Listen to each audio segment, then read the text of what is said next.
ए जी उठी ना नहाली, 1 महीना हो गल रुआ नहैया। ए जा होने वही नु 16 तारीख नहीं लेनी हटे।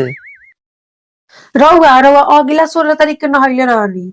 र 1 महीना हो गल नहैला, सुतला से फुर्सत रही तब न रउआ कुछ याद रही कि कहिया नहैले रहनी कहिया ना नहैले रहनी।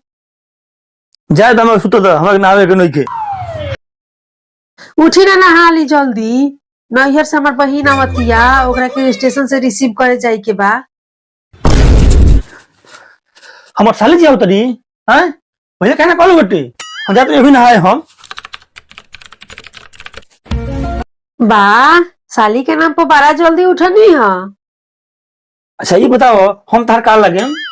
रउआ रउआ तो हमार पति लागे। अच्छा ये बताओ हमारे जब साली जी आई हैं का कही कि हमारे दीदिया के पति कितना गंदा रहे कितना लीचर बने बताओ तेरा कैसा लगी तो है ना शिकायत हुई।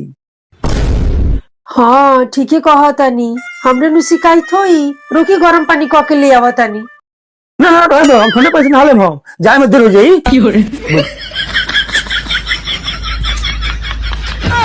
का बात बा साली के नाम पर इतना देह में फरहरी आ गइल बा कि ठंडे पानी से नहाए खातिर तैयार हो गई।